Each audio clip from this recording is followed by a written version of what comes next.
الحمد لله الحمد لله رب العالمين والعاقبة للمتقين والصلاة والسلام على سيد المرسلين وعلى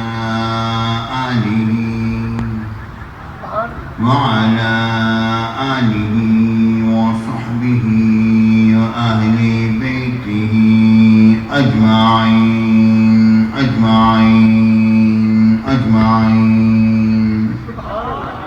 أما بعد فأعوذ بالله من الشيطان الرجيم بسم الله الرحمن الرحيم ولا تقولوا لمن يقتل في سبيل الله أموات بل أحياء ولكن لا تشعرون صدق الله العظيم وصدق رسوله النبي الكريم الأمين وإن الله تعالى عز وجل قال في شأن حبيبه مخبرا وآميرا إن الله وملائكته يصلون على النبي يا أيها الذين آمنوا صلوا عليه وسلموا تسليما اللهم صل على سيدنا مولانا محمد المصطفى بديع العطاء وبحر الوفاء بديع الجمال وبحر الشفاء سيدنا أبي الزهراء وآله وبارك وسلم.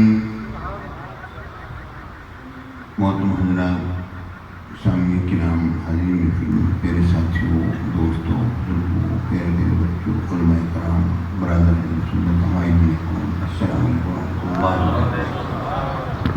اللہ تعالیٰ کی رحمت نازل ہر اس شخص پر جو یہاں پر آیا، اس کی آنکھیں منظر دیکھی ٹھنڈی ہوئی، دل خوش ہوا اور اوپر ہم ہوئی. اللہ تعالیٰ پر رحمت فرمائے. میرے ساتھیوں، میلسی والے ہمیشہ بڑی محبت سے یاد فرماتے ہیں اور ہمارے اشرف بھائی اور ان کی پوری ٹیم، پوری جماعت، پوری ٹیم، محمد آصف صاحب، عمران صاحب والے پوری ماشاء اللہ تقریباً یہ 8-10 بندوں کی ٹیم ہے. ہمیشہ آتے ہیں اور وہ وقت کے لیے تقاضا کرتے ہیں. اصل میں بندہ اگر عالم ہو، تھوڑا بہت جانتا ہو اور اسے پڑھانے کا شوق ہونا، اس کے لیے وقت نکالنا بڑا مشکل ہو جاتا ہے.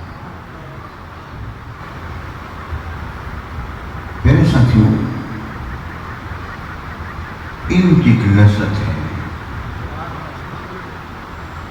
اور جس کو نصیب ہو جائے نا، وہ اللہ کا کرم ہوتا ہے. انہیں یاد ہے آپ کے ہمارے شیخ غزالی جمع کا واقعہ، جب دل کی تکلیف ہوئی اور ڈاکٹروں نے بار بار کہا حضور آپ آرام کیجیے، آپ نے فرمایا جس کو آرام ہی علم میں ملے تو وہ کیا کرے.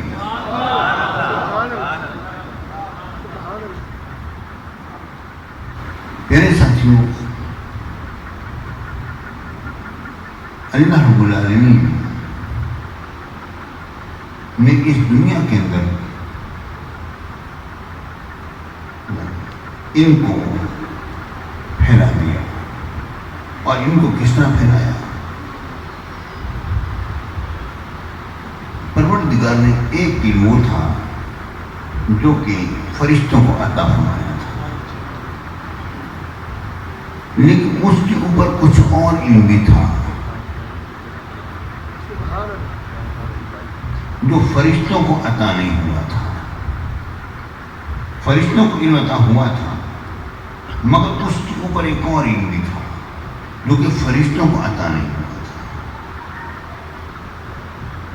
جب پورا مکالمہ ہوا، جس کی تفصیل میں پیش نہیں کروں گا، آپ جانتے ہیں ماشاءاللہ، یا اللہ ہم تیری ہم کے ساتھ تسبیح کرتے ہیں وغیرہ وغیرہ۔ رب نے فرمایا اچھا تو تم ان چیزوں کے نام بتاؤ۔ قالوا سبحانك لا علم لنا الا ما علمتنا انك انت العليم الحكيم۔ یہاں پر ایک انتہائی باریک نقطہ ہے۔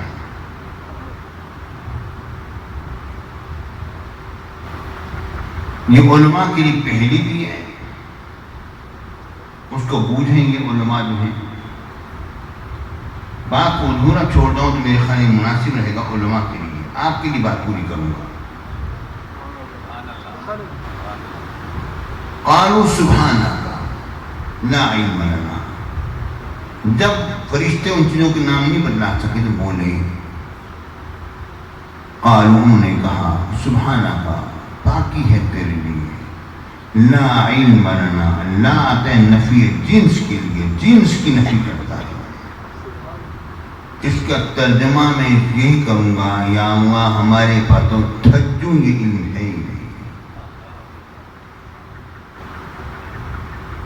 یہ علم کی جنس کی نفی ہو رہی ہے۔ مگر آگے فرمان ہوتا ہے الا ما علمتنا، مگر یا اللہ جو تو نے ہمیں دیا۔ اب پیچھے وہ علم کی جنس کی نفی کرنے کے بعد پھر استثناء کرتے ہیں، تو استثناء کس سے ہے؟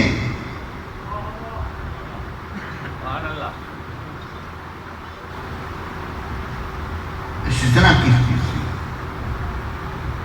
لا نفی جنس کے لیے ہے۔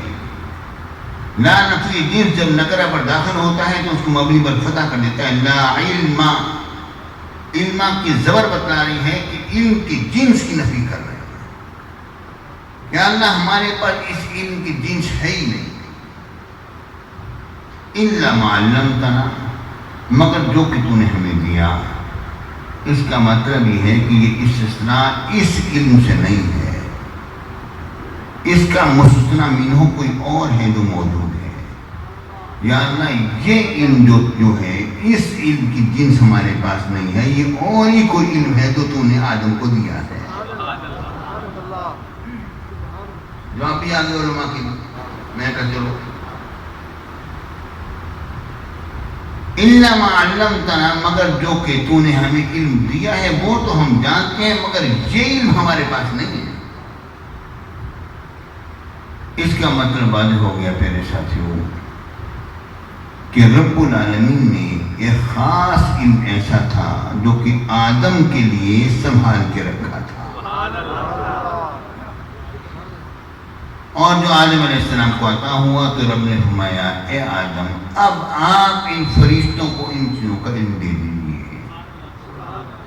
تو آدم علیہ السلام نے وہ علم جو ان کے سینے میں تھا، جو ان کے پاس تھا، رب العالمین نے ان کی وجہ سے فرشتوں کو وہ علم عطا فرما دیا۔ تو پیارے ساتھیوں، اللہ رب العالمین نے علم کی خاص فضیلت رکھی ہے، اور بنی نوع آدم کی افضلیت جو ہے اس کا ایک معیار علم بھی ہے، اس کا ایک معیار علم بھی ہے۔ علم جو ہے اس کی وجہ سے بھی بنی نوع آدم کو فضیلت حاصل ہے۔ اور پیارے بھائیوں، میرے آقا میرے اور آپ کے نبی مکرم صلی اللہ علیہ وسلم نے فرمایا، میرے آقا نے فرمایا ہل ترون ما ارا، کیا تم وہ دیکھتے ہو جو کچھ کہ میں دیکھتا ہوں؟ میرے آقا نے فرمایا اللہ تعالیٰ نے اپنا دست قدرت میری دونوں شانوں کے درمیان رکھا۔ اور میں یہ نہ کرو، خدا کے لیے بیٹھ کر اب تنگ نہ کرو، کیونکہ یہ وہ باتیں جو میں نے پہلے کوئی بیان نہیں کی ہوتی ہیں، اب میرا سارا دن فارغ ہو جائے گا۔ میرا تو علم کا سلسلہ جو چلتا ہے مجھے پتہ نہیں کہ میں کیا بول رہا۔ اب مفتی صاحب سے پوچھے زندگی میں میری تقریر سنتے رہے، کبھی یہ باتیں سنی انہوں نے مجھ سے؟ اس سے ملتی جلتی بات ہوتی ہے، مگر ایک نکتہ ہی پیش کیا جاتا ہے، اب اس چیز میں اس کام کے لیے نہیں آیا بابا، اس کے لیے نہیں آیا، اللہ نے مجھے بہت کیا، آپ بیٹھو، جو میرا مقصود ہے مجھے مل جائے گا۔ النصیب یصیب ولو کان تحت الجبلین، نصیب مل کے رہتے اگرچہ دو پہاڑوں کے نیچے بھی کیوں نہ۔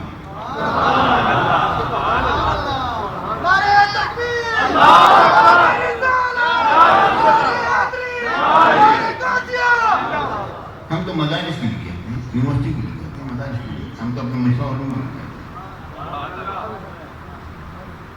میرے ساتھی، تو اللہ رب العالمین نے یہ عطا فرمایا اور میرے آقا نے فرمایا کہ پروردگار نے اپنا دست قدرت جو اس کی شان کی لائق ہے اس نے میرے دونوں شانوں کو درمیان رکھا۔ اب غور کیجیے، الرحمن علم القرآن خلق الانسان علمہ البیان۔ الرحمن علم القرآن، رحمان نے قرآن کا علم دیا ہے، کسی اور نے نہیں دیا۔ نہیں، وہ تو جبریل امین لے کر آئے تھے، جبریل امین لے کر آئے تھے، جبریل امین قرآن لے کر آئے تھے، مگر قرآن کا علم جو ہے نا جی وہ اللہ نے دیا ہے۔ میرے بھائیو، کسی قرآن نازل ہوا ہے، علوم قرآن کے نزول کی بات نہیں ہو رہی۔ وَنَزَلَ بِهِ الرُّوحُ الْأَمِينُ عَلَىٰ قَلْبِكَ، قلب اطہر پر وہ قرآن نازل ہوا ہے جو صفت الہیہ ہے، لیکن جو اس کے جو علوم اور معارف ہیں وہ خود رحمان عطا فرماتا ہے۔ میرے آقا جبریل امین کے شاگرد نہیں ہیں، میرے آقا اللہ کے شاگرد ہیں۔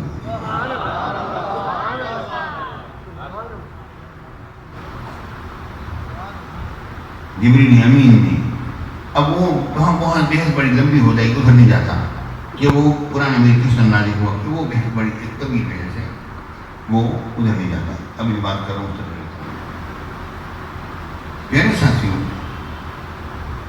اب میرے آقا نے فرمایا، اللہ تعالیٰ نے دست قدرت میرے دونوں شانوں کو میں رکھا، فعلمت ما فی السماوات وما فی الارض، جو کو آسمانوں میں تھا وہ بھی دیکھ لیا، جو زمینوں میں تھا وہ بھی میں نے دیکھ لیا، جان لیا۔ آسمانوں سے وہ بھی جان لیا، جو زمینوں سے وہ بھی میں نے جان لیا، علم تو میں نے جان لیا۔ یا رسول اللہ، یہ تو شب معراج میں ہو گیا۔ اب میرے آقا حضور علیہ السلام فرماتے ہیں، جب مدینہ منورہ میں جلوہ گر ہوئے،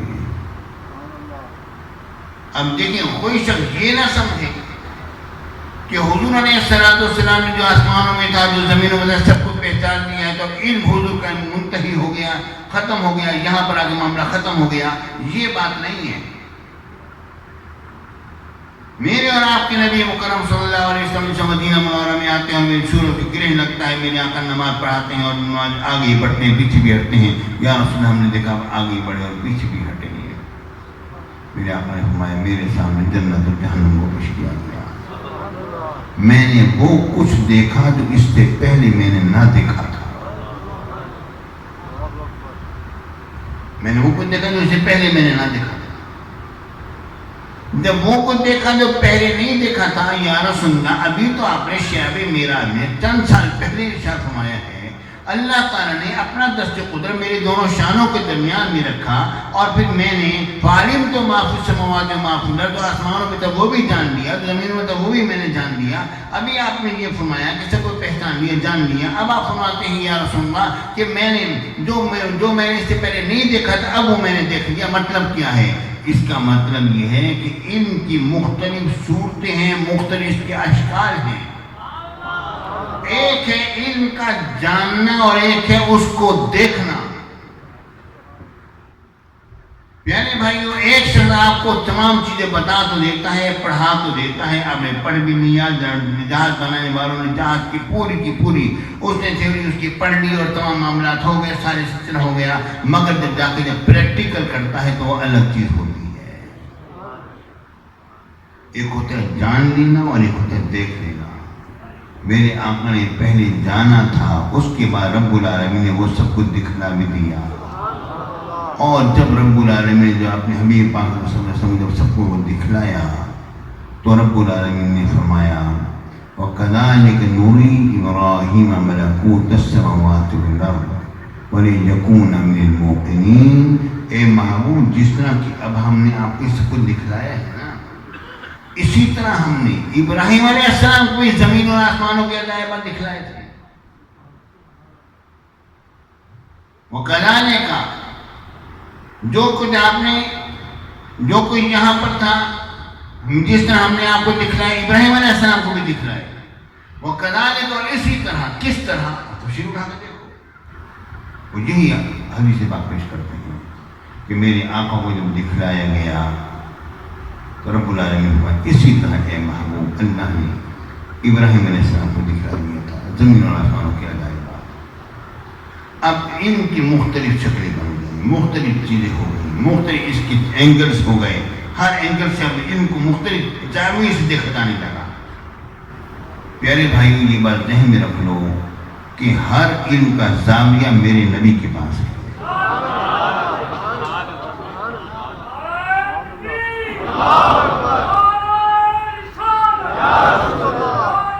اب آپ اس طرح سے دیکھیے کہ ہم نے دیکھا کہ 2 اور 2 4 ہوتے ہیں، 2 کو 2 سے ضرب دو گے، 2 ضرب 2 کتنے ہو جائیں گے؟ اور 2 کو 2 میں جمع کرو گے کتنے ہو جائیں گے؟ اور 2 کو 3 میں ضرب کرو گے تو کتنے بن جائیں گے؟ اور 2 کو 3 میں جمع کرو گے تو کتنے بن جائیں گے؟ 5۔ پیارے بھائی، مختلف زاویے ہیں، دیکھیں۔ اب ایک گنتی کے بے شمار زاویے ہیں، تو یہ تو ایک گنتی کا علم وہ ہے جس کو آپ مکمل طور پر ابھی تک ہمارے جو الجبرا کے جاننے والے اور ریاضی کے جاننے والے لوگ ہیں، ابھی تک وہ اس کا مکمل احاطہ نہیں کر سکتے ہیں۔ ایک صرف گنتی کے علم کا احاطہ نہیں ہو سکا ہے، اور میرا نبی وہ ہے جس کے اندر تمام کے تمام یہ علوم موجود ہیں۔ اس لیے مجھے کہنے دیجئے کہ جو کسی یونیورسٹی میں پڑھایا جائے یا جو کسی کے سینئر علم میں کسی بھی قسم کا کوئی بھی علم آتا ہے، پہلے میرے نبی سے گزرتا ہے تو آتا ہے، ورنہ نہیں آتا۔ اور اس کی دلیل کس کی دیتا ہے؟ جبکہ انگریز کو ہندوستان میں ایک ریاضی کے مسئلے میں جب اس کو وہ اسے حل کرنے پر قادر نہ ہوا، لوگوں نے کہا یہاں پر ایک مولوی بیٹھا ہے،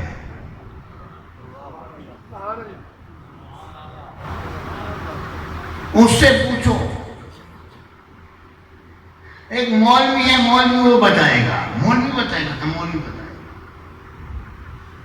جب ہمارے امام احمد رضا خفاضی بریلوی کی خدمت میں حاضر ہوتا ہے، سوال کرتا ہے تو ہمارا امام چلتے چلتے ان کو جواب دیتا ہے، انگلیوں پر گنتے گنتے جواب دیتا ہے۔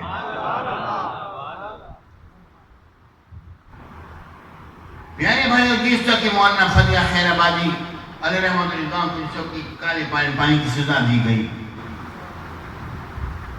اور آپ وہاں پر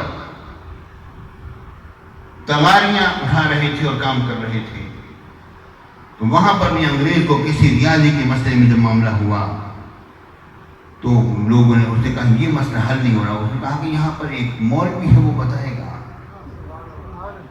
اسے کون ہے؟ ان کا وہ جو تلواری اٹھا رہا ہے وہ ہے۔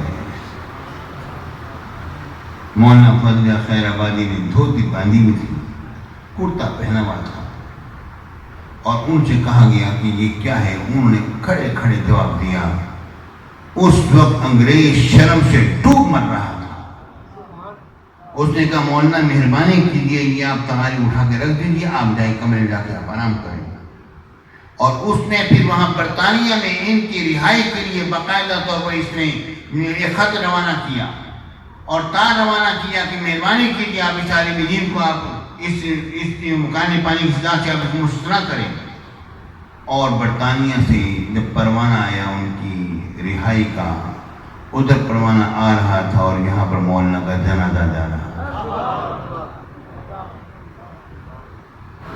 پیارے بھائیو، یہ علوم وہ ہیں جو کہ میرے آقا کے قلبی اثر سے نکلتے ہیں تو مرد مومن کے دل پر جس طرح کے تجلی ڈالتے ہیں تو ہر علم ان پر منکشف ہو جاتا ہے۔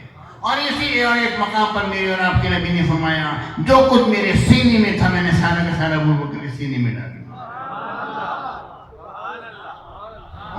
ایک رات میرے آقا سو کر بیدار ہوئے.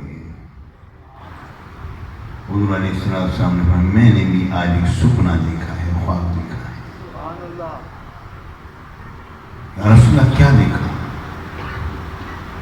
میرے آقا نے فرمایا میں نے یہ دیکھا کہ میری خدمت میں دودھ پیش کیا گیا. دودھ میں نے وہ پیا تو اس کی تری میرے ناخنوں سے ظاہر ہونے لگی. تو جو میرا پسخوٹنا تھا وہ میں نے عمر بن خطاب کو عطا فرمایا، انہوں نے پیا. یا رسول اللہ ما اول تھا، حضور کیا تعبیر دی؟ میرے آقا نے ارے علم کتاب علم.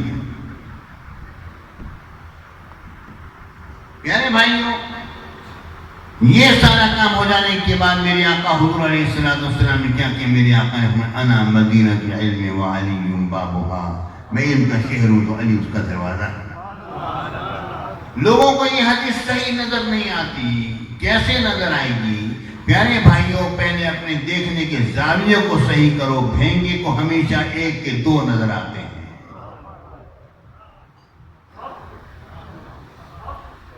ہم دیکھنے کے زاویے کو صحیح، اور دیکھنے کا زاویہ اگر تمہارا صحیح نہیں ہوتا تو کم از کم تاجدار گولڈا کی تحقیق اس پر پڑھ لو جو کہ انہوں نے اس حدیث کو صحیح لکھا ہے اور تحقیق سے انہوں نے ثابت فرمایا. میرے ساتھیوں، پھر یہ علم اہل بیت اطہار میں چلا اور انہی کی وساطت سے امت محمدیہ میں تقسیم ہوا. اور کہیں پر کوئی کسی نام سے پہچانا جانے لگا، کوئی کسی نام سے پہچانا جانے لگا. یہ سارا کا سارا فیضان کس کا ہے؟ آپ کے اور میرے پیارے نبی مکرم صلی اللہ علیہ وسلم. پیارے ساتھیوں، یہ بات ذہن میں رکھو کہ ہمارا عقیدہ ایک ہے اور ہم اہل سنت ہیں، لیکن آج کل معاملہ بہت ہی زبوں حالی کا شکار ہوتا جا رہا ہے. میرے ساتھیوں، پہلے بھی ہم صحابہ کرام پر بولتے تھے، پہلے بھی ہم اہل بیت اطہار پر بولتے تھے، کھلے دل سے بولتے تھے، کھلی زبان سے بولتے تھے. ہے نہیں ایسا؟ کوئی یہ شبہ کسی کو نہیں ہوتا تھا. آج تو سیدنا صدیق اکبر کی جو تعریف تو ہو رہی ہے تو اس کا مطلب علی کو نیچے دکھلانا ہے، یہ مطلب کسی کے ذہن میں بھی آتا نہیں تھا. آج اگر حیدر کرار کی تعریف و توصیف ہو رہی ہے تو سیدنا صدیق اکبر کو نیچے دکھلانا مقصود ہے، کسی کے ذہن میں یہ خیال نہیں آتا تھا. اسے پتا تھا جو علی کی تعریف ہے تو علی کی تعریف ہے، جو عمر بن خطاب کی تعریف عمر بن خطاب کی تعریف ہے. یہ ذہن میں تصور نہیں آتا تھا. لیکن اب اہل سنت اس جگہ پر آ گئے، کسی ایک کی تعریف کی جائے تو ہاں یہ تو ان کی تعریف کی، ان کے خلاف گئی ہے. نعوذ باللہ معذ. اے سنیو، یہ بات ذہن میں رکھو، جب انسان کا عقیدہ تمہارے علم میں آ گیا، وہ جب یہ جانتا ہے کہ افضل البشر بعد الانبیاء اس کون ہے؟ سید ثم عمر ثم عثمان ثم علی. افضلیت جو ہے اعلیٰ ترتیب الخلافہ ہے. جب عقیدہ تمہارے علم میں آ گیا ہے تو اب کسی کے بارے میں، کسی کی تعریف پر تم یہ کیوں گمان کرتے ہو کہ فلانے کو نیچا دکھلایا جا رہا ہے؟ اب میں سمجھانے کی بات کہتا ہوں. آپ یہ بات جانتے ہو کہ زمین سے غلہ اور اناج کون اگاتا ہے؟ اللہ. ٹھیک ہے نا؟ اور ہمارا ذمہ دار آپ کی کہتا ہے حضور دعا کریں، اور اس دفعہ تو بارشیں برسی ہیں، ایسی کرم فرمائے حضور، موسم ایسا ہو گیا، ایسی گرمی پڑی ہے کہ بس وہ فصل اگی نہیں ہے. اب وہ یہ کہہ رہا ہے کہ فصل زمین سے اگ رہی ہے اور زمین اگا رہی ہے، لیکن جب ہمیں اس کا عقیدہ پتہ ہے تو ہمارے ذہن میں یہ خیال نہیں آتا ہے کہ یہ جملہ بول کے وہ اللہ تعالیٰ کی الوہیت کا یا اس کی خالقیت کا انکار کر رہے ہیں. ہمارے ذہن میں خیال نہیں آتا. کیوں نہیں آتا؟ کیونکہ ہمیں پتہ ہے کہ اس کا عقیدہ یہ ہے کہ ہر شے کا پیدا کرنے والا میرا رب ہے.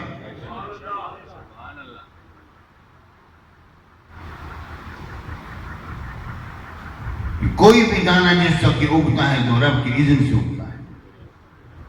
ہماری میں یہ بات ہے، وہاں پر ہمارے ذہن میں خیال نہیں آتا. اے سنیو، اب یہ خیال تمہارے ذہن میں کیوں آتا ہے؟ ذہن میں رکھو اس بات کی، اب یہ بغیر لومت لائم کہ تم صحابہ کرام کی تعریف کیا کرو اور اہل بیت اطہار کی تعریف کیا کرو، کیونکہ تعریف کرنے والے کو اس بات کا پتہ ہوتا ہے کہ ہم ان لوگوں میں تقابل نہیں کر رہے ہیں، ہم ہر ایک کی شان بیان کر رہے ہیں.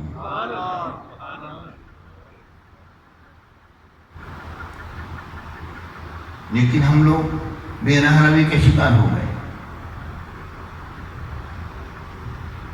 سید کائنات کی تعریف سبحان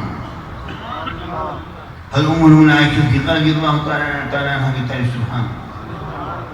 میرے بھائیوں، ایک فضیلت وہ ہے جو کہ بندہ اپنی کوشش سے اپنے اندر پیدا کرتا ہے، اور ایک فضیلت وہ ہوتی ہے جو کہ رب العالمین اس میں پیدا کرتا ہے. اس میں اس بندے کی کوشش کو کوئی دخل نہیں ہوتا. میری بات نہیں آ رہی؟ دیکھیں نا، ایک طالب علم نے علم حاصل کیا، اس کی کوشش کو دخل ہے. یہ ایک الگ بات ہے کہ اللہ ہی نے اس کو علم دیا، یہ ایک الگ بات ہے، مگر اس کوشش کو دخل ہے. اور ایک وہ ہے جسے کہ اللہ رب العالمین نے اس میں ایک مزیت کر دی ہے، وہ خود بخود اس کا معاملہ چل جاتا ہے.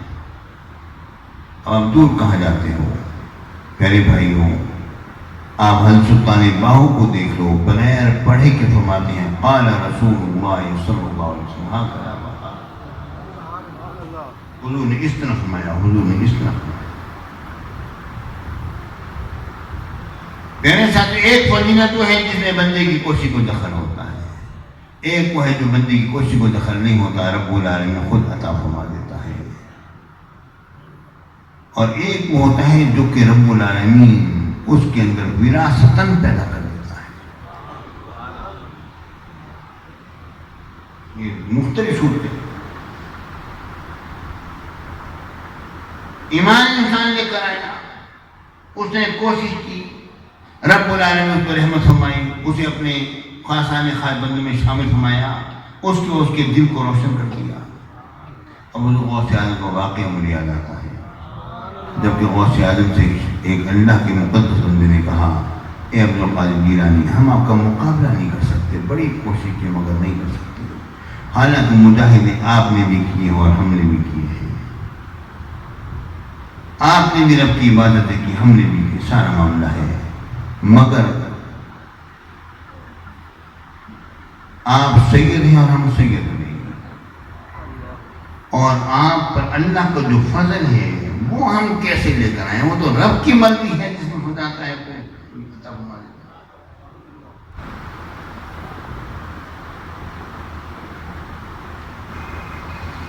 میرے ساتھیوں، ہر ایک کی اپنی اپنی شان ہوتی ہے، ہر ایک کا اپنا اپنا مقام ہوتا ہے. جب میرے آقا کے ساتھ کوئی نہ تھا تو سیدنا صدیق اکبر تھے، اس وقت حضرت علی بھی ساتھ تھے، وہ بھی بچپن ہی نہیں ایمان لے کر آئے، وہ بھی ساتھ تھے. مگر ان کی کیفیت ان کی کیفیت میں فرق ہے. وہ بڑے ہو کر ساتھ تھے، وہ میرے آقا حضور علیہ السلام کا دفاع کرتے تھے.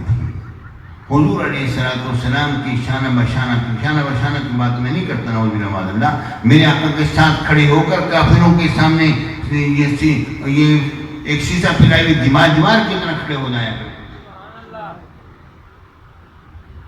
ٹھیک ہے نہیں؟ مگر حضرت علی کون تھی؟ جن کو حضور اپنی آغوش میں نہیں دیتے. سیدنا صدیق اکبر حضور کے لیے ہر چیز سے رکاوٹ بنتے تھے، اور میرے آقا علی کے لیے ہر چیز سے رکاوٹ بنتے تھے. ہر ایک اپنے ہر ایک کو اس مقام پر رکھو. اب دیکھیے غور کیجیے، اللہ رب العالمین نے جو فضیلت عطا فرما دیتا ہے، اس پر آپ کے میرے غوث اعظم سید شیخ عبد القادر جیلانی رضی اللہ تعالیٰ فرماتے ہیں، جب امام حسین علیہ السلام کو منصب شہادت عطا ہوا تو رب العالمین نے انہیں خلفائے راشدین شہداء میں کھڑا کر دیا۔ خلفائے راشدین شہداء، تمام خلفائے راشدین کی بات نہیں ہو رہی۔ خلفائے راشدین کون ہیں؟ سیدنا ابو بکر صدیق ہے، حضرت عمر بن خطاب ہے، حضرت عثمان غنی ہے، حضرت علی ہے، حضرت امام حسن مصطفیٰ ہے۔ ان کی صف میں رب العالمین نے امام حسین علیہ السلام کو بھی، جو میرے آقا نے فرمایا علیکم سنتی و سنت الخلفاء الراشدین المہدیین، اس میں لاگو کر دیا۔ اب یہ وہ چیز ہے جو کہ آپ نے رب کی رضا کی خاطر دین میں جو اپنی جان عطا فرمائی اور کم میں الٹا دیا، سب کچھ کر دیا، تو رب العالمین نے آپ کو یہ مقام عطا فرمایا۔ پیارے ساتھیوں، ویسے بھی آپ ائمہ ہدیٰ ہو کر ائمہ ہدیٰ میں تو شامل تھے ہی تھے، لیکن خلفائے راشدین یہ خاص منصب ہے جو زبان مصطفیٰ نے عطا فرمایا ہے کہ تم پر لازم ہے کہ تم میرے بھی طریقے کو اپناؤ گے، میرے خلفائے راشدین کی طریقے کو بھی اپناؤ گے۔ اب ایک حدیث اور اس کا مفہوم اور بات کو ختم۔ میرے آقا حضور علیہ السلام نے فرمایا علیکم سنتی و سنت الخلفاء الراشدین المہدیین۔ پھر میرے آقا نے فرمایا میرے بعد خلافت راشدہ 30 سال تک چلے گی۔ ٹھیک ہے نا، آپ کی میں ہے۔ اب میں یہ پوچھنا چاہتا ہوں، میرا سوال اتنا ہے کہ خلافت راشدہ کا پہلا فیصلہ کیا تھا اور آخری فیصلہ کیا ہے؟ خلافت راشدہ کا پہلا فیصلہ کہ سیدنا صدیق اکبر کے ہاتھ میں ہاتھ دیا گیا، یہ ہوا نہیں ہوا، پہلے نہیں تھا۔ جب سیدنا صدیق اکبر رضی اللہ تعالیٰ عنہ نے حضرت عمر بن خطاب سے کہا اے عمر ہاتھ بڑھاؤ، میں تمہارے ہاتھ میں ہاتھ دیتا ہوں، بیعت کرتا ہوں، انہوں نے کہا اوسط یدک یا ابا بکر وانا مبایع علی یدک، آپ ہاتھ بڑھائیے اور میں آپ کے ہاتھ پر ہاتھ دیتا ہوں اور بیعت کرتا ہوں۔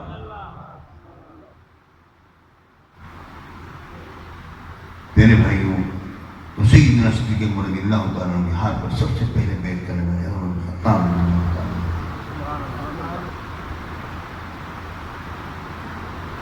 اب دیکھیے غور کیجیے، جب انہوں نے ہاتھ میں ہاتھ دے دیا اور پھر خلافت راشدہ کا تحقق ہو گیا، اب آپ حضرت صدیق اکبر بیعت دینا شروع کر رہے ہیں۔ حضرت علی نے بھی بیعت کر لی، وہ ایک پورے کا چیپٹر ہے، ہماری تقریریں موجود ہیں، آپ دیکھ سکتے ہیں، سن سکتے ہیں، میں اس طرف نہیں پڑھ رہا۔ میں یہ بات کرنا چاہتا ہوں کہ پہلا فیصلہ یہ ہوا کہ سیدنا صدیق اکبر رضی اللہ تعالیٰ عنہ کی خلافت کا فیصلہ ہوا اور وہ خلیفہ نامزد ہوئے، اور میرے آقا نے اپنے اشاروں کنایات میں ان کی خلافت کا اعلان کر دیا۔ یا رسول اللہ، آپ کو نہ پاؤں تو کس کے پاس ہوں؟ ابو بکر کے پاس آنا۔ ابو بکر کو حکم دو کہ لوگوں کو نماز پڑھائیں، معاملہ ہو گیا، اب خلیفہ ہو گئے۔ خلافت راشدہ کا پہلا فیصلہ حق ہے، علیکم سنتی و سنت الخلفاء الراشدین المہدیین۔ خلافت راشدہ کا آخری فیصلہ کیا ہے؟ امام حسن مصطفیٰ حضرت علی کی شہادت ہوتی ہے 21 رمضان مبارک میں، صحیح قول کے مطابق۔ میرے آقا نے ہمیں 30 سال تک خلافت راشدہ چلے گی۔ میرے آقا نے وصال پاک ہو رہا ہے ربیع الاول کے 2 میں یا 5 میں یا 3 میں، اس موقع پر اب یہ 21 رمضان مبارک پر 29 سال اور 6 مہینے تقریباً مکمل ہو گئے۔ اب امام حسن مصطفیٰ خلافت راشدہ پر فائز ہوتے ہیں۔ اب ربیع الاول کا مہینہ آتا ہے اور آپ اس مہینے میں حضرت معاویہ رضی اللہ تعالیٰ عنہ کے سپرد کرتے ہیں یہ امارت اور یہ خلافت، اور ان کے ہاتھ پر بیعت کر کے خود الگ ہو جاتے ہیں۔ یہ خلافت راشدہ کا آخری فیصلہ ہے۔ پیارے بھائیوں، پہلا فیصلہ بھی صحیح تھا اور آخری فیصلہ بھی صحیح ہے۔ یہ میں رکھو، دونوں فیصلے صحیح ہیں، لیکن پہلے فیصلے میں خلافت خلافت راشدہ ہے جس کی میرے آقا نے ضمانت دی ہے، علیکم سنتی و سنت الخلفاء الراشدین المہدیین۔ اس کے بعد کی میرے آقا کی ضمانت نہیں ہے، وہ اتار چڑھاؤ آتا رہے گا، خطائیں اجتہادی ہو سکتی ہے، معاملہ ہوتے رہیں گے، لیکن ضمانت اسی زمانے کی، کسی اور زمانے کی ضمانت نہیں ہے۔ لیکن خلافت حضرت معاویہ پر طعن و تشنیع کرنا، یہ خلافت راشدہ کے آخری فیصلے کو غلط قرار دیا۔ جو عجیب کی بات ذہن میں رکھو پیارے ساتھیوں، کاش کہ ہم اس چیز کو سمجھتے ہوتے تو کتنی اچھی بات ہو جاتی۔ اور کیجیے، سید کائنات سیدنا صدیق اکبر کے پاس وراثت کا مسئلہ لے کر اس لیے گئی تھی تاکہ معلوم ہو جائے کہ ہم ان کو خلیفہ مانتے ہیں۔ اگر خلیفہ ہی نہیں مانا تو ایسی صورت نے وہاں پر جا کے کیا، وہاں پر ان سے جا کے مطالبہ کرنا کہ جناب علی ہمیں وراثت چاہیے، یہ تو ان سے مطالبہ کرنا بنتا ہی نہیں تھا جب خلیفہ ہی نہیں مانا ہے۔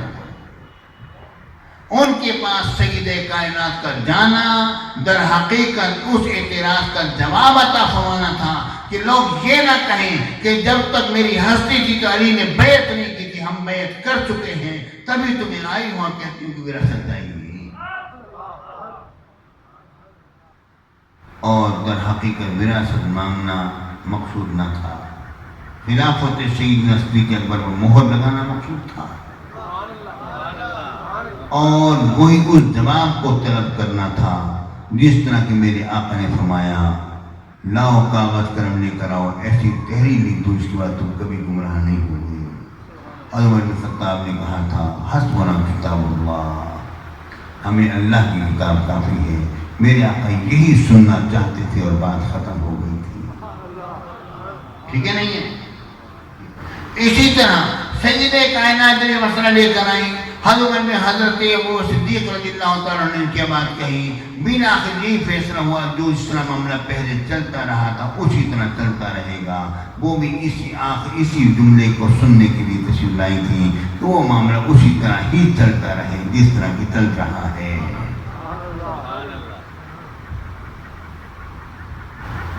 پیارے ساتھیوں، میں نے تھوڑے سے وقت میں بہت کچھ بیان کر دیا،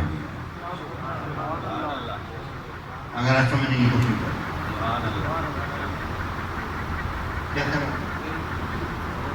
آپ شروع علم سے کیا اور بعد یہاں پر آگے پہنچی۔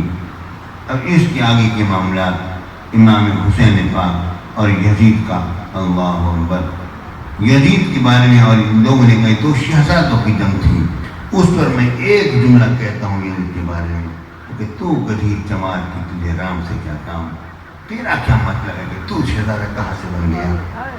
شہزادہ امام حسین جیسے ہوتے ہیں، یزید جیسے ہوتے ہیں۔ نعرے تکبیر، نعرے رسالت، نعرے تحقیق، نعرے حیدری۔ پیارے بھائیو، اگر امام علی مقام امام حسین علیہ السلام کا وہاں پر نکلنا اور آپ کا شہید ہونا، اگر اس کے اندر کوئی ذرا سے بھی کوئی غلطی ہوتی تو اس کا مطلب تو یہ ہو گیا کہ جنتی جوانوں کا جو سردار ہیں ان کا خاتمہ صحیح نہیں ہوا، نعوذ باللہ معاذ اللہ۔ اس کا مطلب تو یہ بن جائے گا کچھ تو ہے کر تو کرتا کیا ہے، بات کہتے ہیں شہادت آپ کی ہوئی ہے نا۔ اگر آپ کی شہادت کو حق بجانب نہیں جانتے ہو تو مجھے یہ بتاؤ جنتی جوانوں کا سردار آپ ہیں یا نہیں ہیں؟ جنتی جوانوں کا سردار کا خاتمہ کیا صحیح نہیں ہوا؟ نعوذ باللہ معاذ اللہ۔ آپ شہید ہوئے، اگر امام حسین علیہ السلام شہید نہیں ہے پھر تو کوئی بھی شہید نہیں۔ ہمارے شیخ نے تو ہمیں یہ پڑھایا اور یہ سمجھایا کہ حضور علیہ السلام میں جو شہادت کا جو جذبہ تھا، اب رب کا ادھر فیصلہ ہے، واللہ یعصمک من الناس، اللہ آپ کو لوگوں سے بچائے گا۔